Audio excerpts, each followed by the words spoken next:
Kevin McAllister laughed. I know, I know. What does that even mean, right? It's a weird place to start. But believe me, this one bizarre sentence is kind of the key to the whole thing. It's your first clue that we're about to dive into one of the most surreal and unsettling stories you're ever going to hear. It makes zero sense, and that is exactly the point. All right, so today we're jumping headfirst into the very strange, dreamlike world of Katia, Ballora, Lulbit, and the Killer. Look, this is not your typical story with a clear beginning, middle, and end. Oh no. It's more like a puzzle box, a total fever dream filled with chaos, weird encounters, and a reality that just feels like it's glitching out. So let's try to make some sense of the madness, shall we? So this story, it doesn't waste any time easing you in. It goes from 0 to 100 in a split second. It starts with a scene that feels almost painfully normal, and then it just throws our main character and us right into the deep end.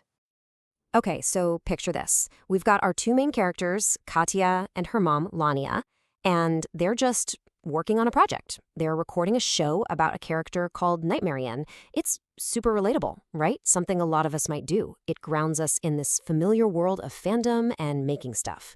Everything is calm, it's focused. It's totally normal. Hold on to that feeling of normal because it's about to go right out the window. And bam, this is where normalcy just completely shatters. I mean, the shift into absolute chaos is just ridiculously fast. 1 minute, they're recording their show. The very next, staff are dying.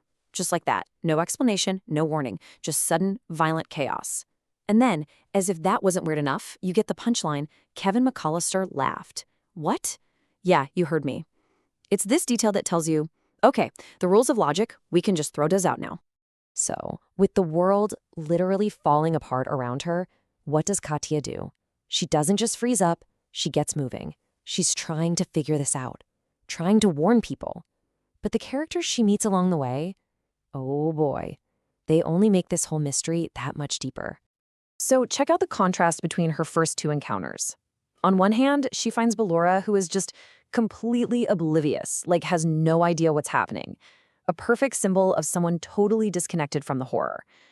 But then she runs into Lulbit, who's basically a walking, talking TV error message that just says, please stand by.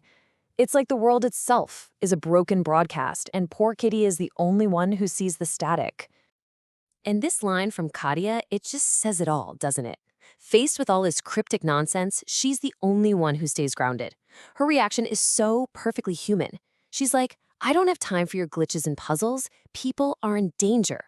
This is the moment right here where she really becomes our hero, trying to do the right thing even when no one else even gets what's at stake. So just when you think you've kind of got a handle on things, Katya's our reluctant hero navigating this weird apocalypse, the story just completely yanks the rug out from under us. A total hard reset. So after all that running around, the urgent mission to warn people, what do you think is next? The story could go anywhere from here, really. But where it actually goes? Yeah, I promise you, you won't see this one coming. And just like that, it's over. She wakes up, in her own bed. The danger, the dying staff, the cryptic messages from Lulbit, poof, all gone. She's back in the safest place she knows. And of course, the first thing you're thinking is, okay, so it was all just a dream, right? A really, really messed up nightmare.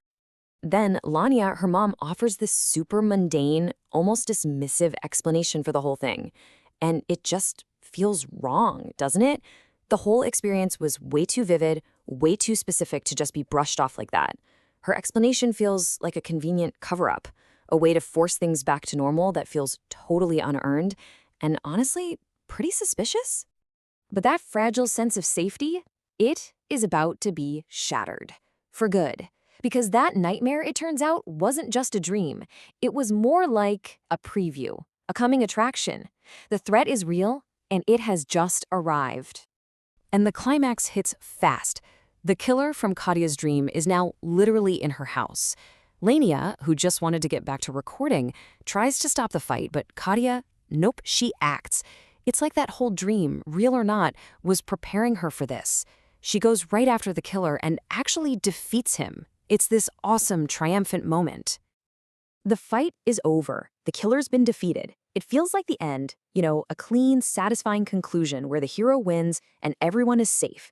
But You know this story by now. It's got one last twist waiting for us.